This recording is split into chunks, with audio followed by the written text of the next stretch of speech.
תנו לי לדבר לרגע בעברית, כי אני למדתי כבר שאנשים לא אוהבים לגלות רק אחר כך בלובי שם, שאני מבין בערך 70% מה שמדברים, זה לפעמים לא נעים. אז שתדעו, שמי דן לניר, אני עובד במשרד בסן פרנסיסקו, אני בא פה כל שנה, אני אוהב לנסות לדבר עברית, נשבר לי השיניים, ואז אני מדבר אנגלית. Okay, so let's switch now to English. So again, I'm Dan Lanier. This is my partner, Magnus. And if you look at the agenda, we talk about that this session is going to be about about cloud application security. We're going to focus today on a specific area, which is email. Now, for those of you that have worked with OpsWatt, you know that when we talk about cloud application security, we secure all sorts of different cloud applications, whether it be file uploads on your website and on your portal, whether it be downloads from internet downloads, etc. But and you can learn more about all of those different feature sets later when we're doing the demos in the lobby there. But for this session, we're going to focus on email and all the amazing things we've done in email security. Okay, so I'll start off talking a little bit about security challenges that we have, and then go into the solution. Talk a little bit about some of the deployment options for email. Show a little bit about a customer success story we have, and then I'll let Magnus demo the latest and greatest email security that we have. Okay, so let's talk about the challenge. So first of all, people say, oh, email is so 90s, right? There's so many other applications that are out there now for communication, but the reality is email is still the primary attack channel for malware.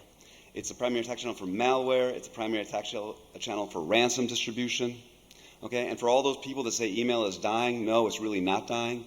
Email is becoming more and more common. There are more and more transactions, there are more and more email boxes out there. And that gives the bad guys an opportunity to make more and more use of that as a channel for distributing malware and ransomware. You can see here in this graph that actually the amount of spam, and more specifically the amount of malicious spam, has increased tremendously in the last few years. Okay, so very much a threat that we need to be thinking about, we need to be securing in our work environments. Okay, so let's talk about what OpsWatt has done in the email security space. So what is the power of the OpsWatt email security solution? Well, first of all, we use the power of OpsWatt MetaDefender itself, right? So you already heard Benny talk about this, and you heard Frank talk about this, data sanitization. Now, Benny mentioned we are the #1 CDR technology in the market, according to a U.S. government survey.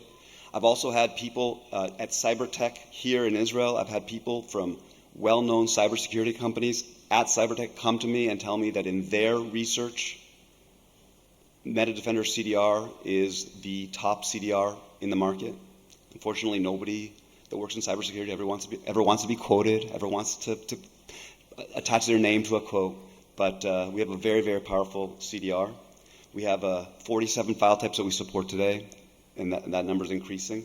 Of course, multiple antiviruses. Again, Benny talked about this, Frank talked about this. It's the power of all our technologies. You can have over 30 antivirus engines, increasing the likelihood that you'll detect incoming malware.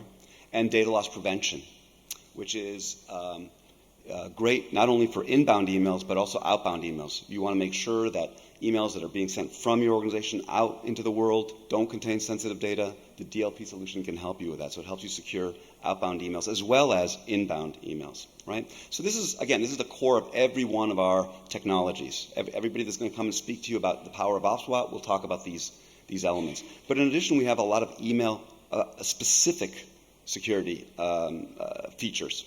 Okay, so first of all, our email solution is very, very easy to load balance and to provide high availability with multiple underlying MetaDefenders and multiple SMT realize. We have the ability for you to create very granular protection policies, so you can set different policies for different IPs, senders, recipients. Okay, you can choose whether to scan just the attachments associated with the email or the email body itself, which again I'm told is a feature that is very much wanted and very rare in most of the email solutions out there.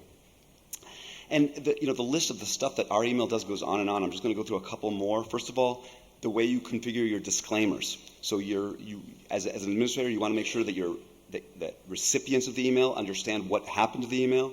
We let you have context-based disclaimers to highlight different processing results. So you can see here we have an example where you've got a red alert to let you know that it's something that the recipient really needs to sort of pay attention to in terms of the results of an email being processed. And of course, not everyone necessarily wants to read their disclaimers in English. So we do give you the ability to write it in any character set you want. Here's an example of a disclaimer that's written in Hebrew. I had a guy I don't necessarily trust so much, Yoav Melamed. I think of him as kind of a untrusty person. So, it's good for me to get the disclaimer that when he sent me the email, the attachment that he sent, which might or might not have been malicious, got taken care of for me. Okay. In addition, auditing, right? So we have all these great capabilities of the email. As a system administrator, as security experts, you want to have audit capabilities of what happened to all those emails. And you want to be able to understand where all these emails, what happened with them, what attachments were bad, where the emails were, etc. So we give you a very robust way to look at email history, email quarantine, the processing history of every individual email, right? And you can look at that on our dashboard. So you have this one place where you can look at all this information through our dashboard.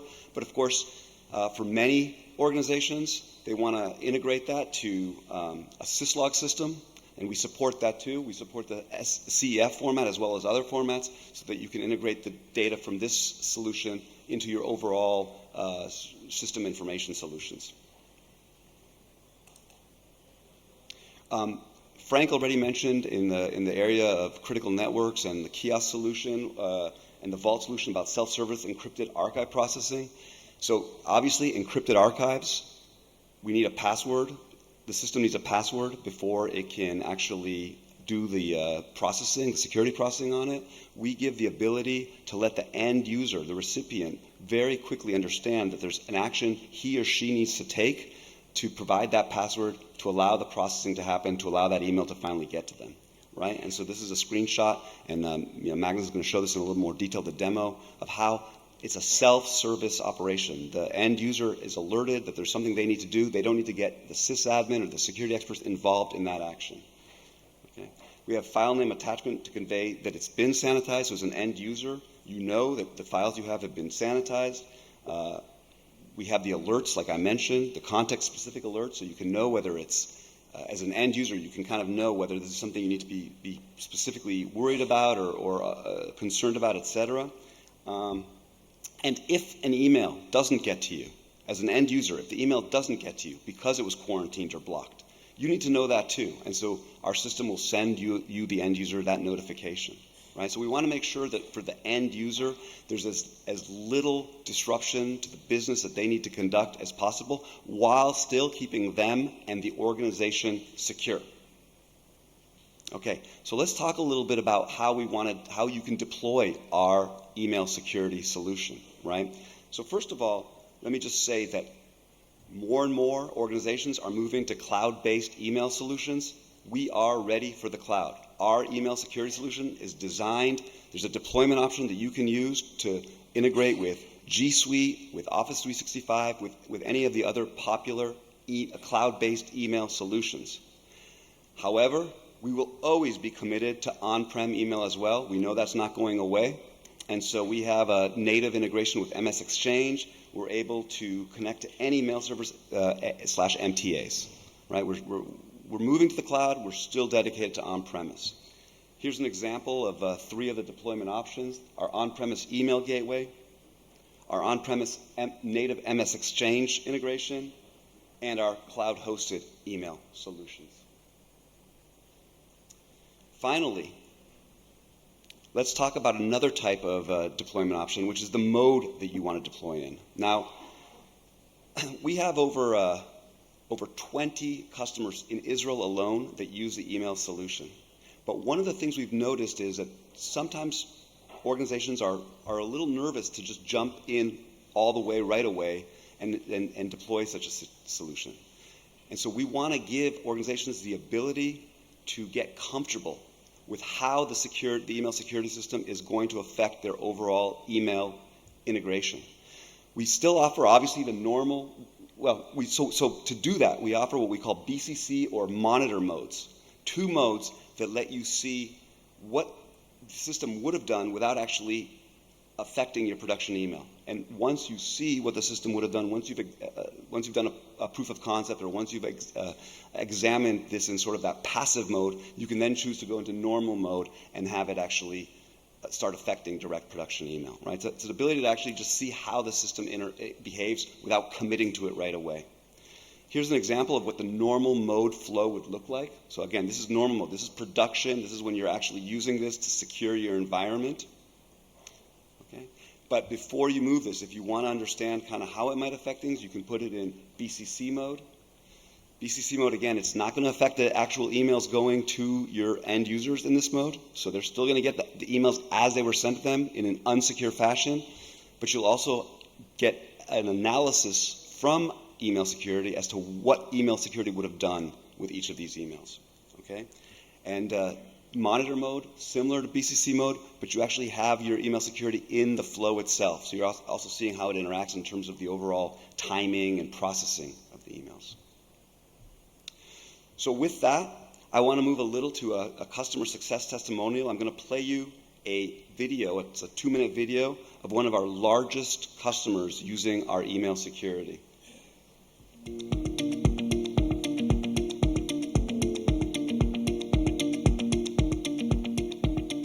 Hi, I'm Chris Kane, Vice President of New Technologies with AppRiver. We use OpSWAT's MetaDefender as one of the tools in our arsenal that protects our email users against advanced malware threats. We've been using the product for many years now. OpSWAT's multi-engine scanning technology is fast, easy to integrate, and has been highly effective in our pursuit of offering the best security available to our customers. OpSWAT has been a great company to work with, and I highly recommend them.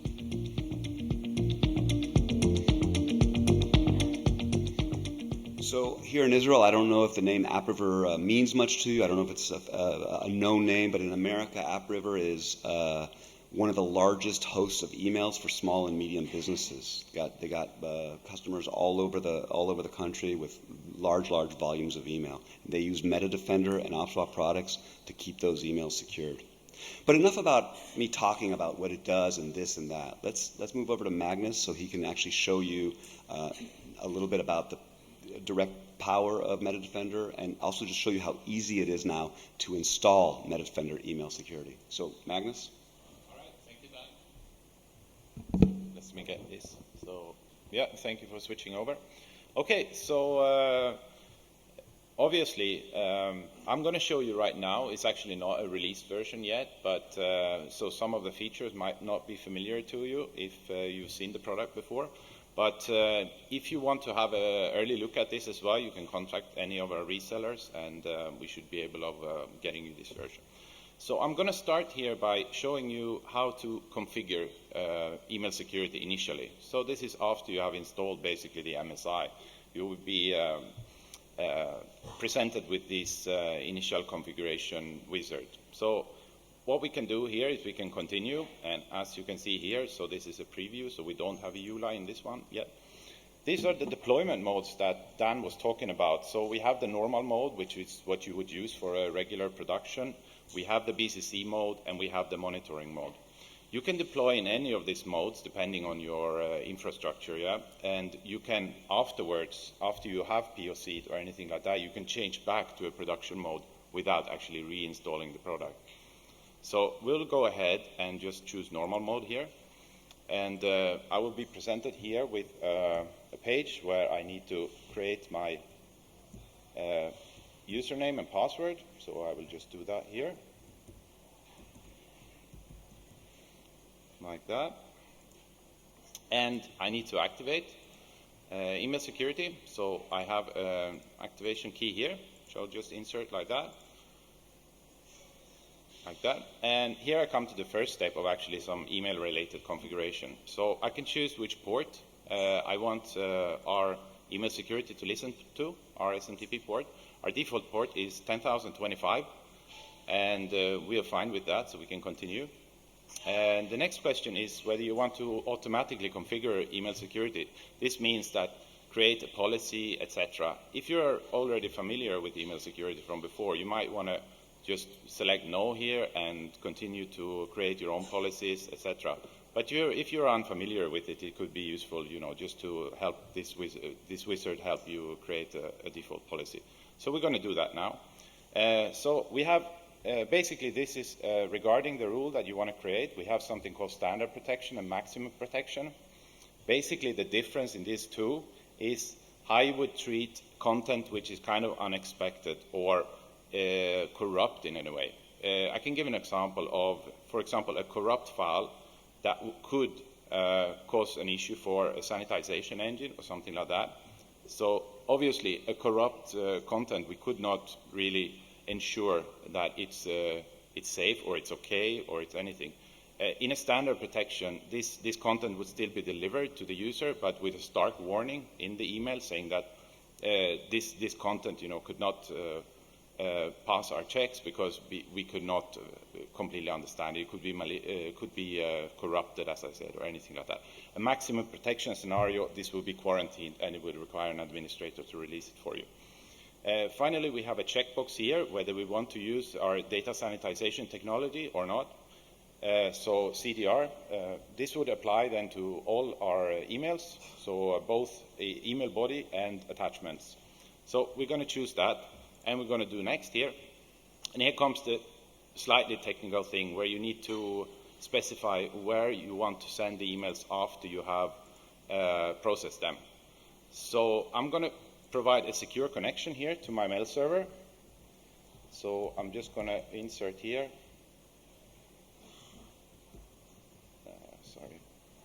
So I'm going to use port 587, which is the default one for TLS encrypted traffic. And I'm also providing an optional authentication here. So I'm going to test that up, and I'm going to see that it was successfully tested. So we can go next here. And now actually we finished this wizard. So the services are going to restart now, like that. And this is a demo. What I'm going to do is I'm just going to run a quick script here to get Core up and running a little bit faster. So I can log in here to email security. I can see here that it's not managed at the moment because we don't have a central management right now controlling this thing. But if we have a look here, we can see that we have a improved dashboard a little bit of colors, a little bit more information about the emails later on. We have our server profiles, which if anyone has used email security before, you know that this is the place where you configure your connections to MetaDefender Core, which is called now MetaDefender, and our SMTP relays. So we can have multiple profiles. And we can see here that a profile was automatically created for us here. And the reason for this, that it can do all these things, because if you remember from the configuration, there was no core configuration. We didn't specify where the core is. And the reason for this is that this version of email security will actually come with core bundled. So you don't have to go through these both steps of installing both products in order to get email security running. It's enough if you just take email security, you install it, and it will come with a bundled and version checked and verified CDR, DLP, and archive engines. So these are engines that are critical to us, and they will go through extensive testing before we certify them for email security.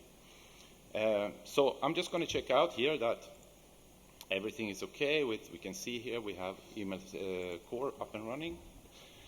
So I'm going to go ahead here, and I'm going to show you an email. There we go. So I'm going to start by showing you sanitization examples. So here we can see a number of scenarios where sanitization could be very useful for the HTML body.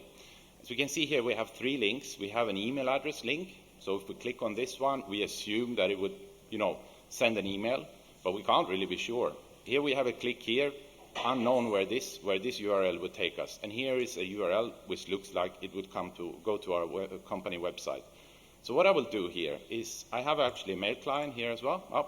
So what I will do is I will actually send this email now, and I have a script to do that for me. There we go. So this will now pass through email security, scanned by our multi-scanning, CDR engines, and it should arrive here. And if we take a look here to see at the comparison between the original and the sanitized copy. So as you can see here that the links have been disarmed, we can actually see here that where these links would actually take us. So the click here would actually take us to fake.ir, and the link that appears to take us to opswat.com actually take us to phishing.ir. On the other hand, we have here an image which could be part of your signature, your company logo, anything like that. This looks exactly the same, although it has been sanitized. So any hidden content that could be embedded into images has actually been stripped off, but the end result looks identical. Yeah. Finally, what we have here is we have two attachments in this email. We have one PDF, which of the original we can have a look at here. So I'm going to open it up in our PDF reader, and we can see here there is some active content in this PDF. So this is actually JavaScript that runs here when we open. And just here at the bottom of the PDF, what you can see here at the end of the screen, there's a date. And if I click OK here, this date will actually be updated to something else. And this is actually something that could be potentially dangerous because we are executing some content with this. So it could do anything really. So what happened with this attachment after it's been processed by email security? We can open it up here, and we can see this is the result. And we can see here directly that the active content has actually been disabled. So it's safe to use. In my next example, I will show you a little bit about the password protection of archives that both Frank and George and Dan has talked about already. Dan mentioned that the procedure for handling password-protected archives is actually a user one, so the recipient can do this himself without having to call your administrator or anything like that. So the only thing what I need to do here in order to get this to work is actually to go in here in global setting and configure a public server address. The reason why we do this is that we don't want to exploit any internal IP addresses or anything like that in the email that we send out with this that contains this link. So I'm just going to provide my computer name there as a server address, public server address, and I'm going to save. And now I'm having my next script here. Remove this email, and I will now receive this email. As you can see right now, this email should actually contain an archive, but it doesn't contain any attachment whatsoever. But what we have is we have this information provided by email security along with a link here. And as you can see, the link starts actually with my computer name. So it doesn't reveal any internal IP address or anything like that. What we can do is we can click on this link, and we can provide the password, just as you did in a kiosk or anything like that. And what will happen is that email security will automatically rescan this email. And as you can see here, you have received it already in your inbox with the message that this time it has been sanitized. And if we have a look here, we can Hold on 1 second. Do we know? There we go. Okay. There we go. Okay. Continue. Yep. So, as we can see here, the attachment, which is the zip archive, has been sanitized as well by our CDR technology. And we have the same PDF here as well, embedded in this time. And as you can see, the content is, the active content has been removed from it. On my final email that I'm going to show you is actually something which is what Dan mentioned. So it's a spam email with malicious content also embedded in it. So this is something that we could fake from, looks like it's from Dropbox in a way. We have a link here, and we also have some malicious content, which in this case is just exemplified by the ACAR virus. What I'm going to do is I'm going to show you this disclaimer styling that Dan mentioned as well, that we can really get the user aware that something has happened to this email and that we made some changes to it. So I'm going to go in here in our default policy that was created by the configuration, and I'm going to go to actions, and we have some actions here. We can choose when content is blocked. So I'm going to scroll down here, sorry. And as you can see here, we have a disclaimer style. What I'm going to do is I'm going to apply a warning style to the content, to the blocked content, and I'm going to go down here and I'm going to display an informational style for sanitized content. And I'm going to save this, and I'm going to take this email, I'm going to send it.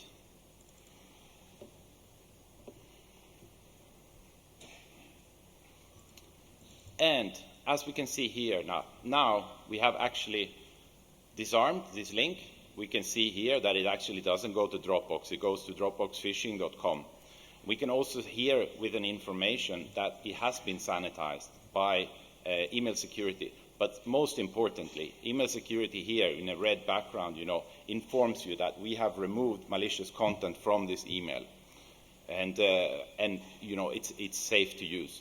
Obviously, this is one of the scenarios. You can also block the email altogether if you don't want to send it, anything like that. But this is all up to you, configurable in our policies. And that's pretty much what I have to show you. And we'll be down at the demo stations later on. And if you have any other questions or want to see some more about it, then feel free to get in touch with me or anyone else down there. Thank you very much. Thank you very much. Yeah.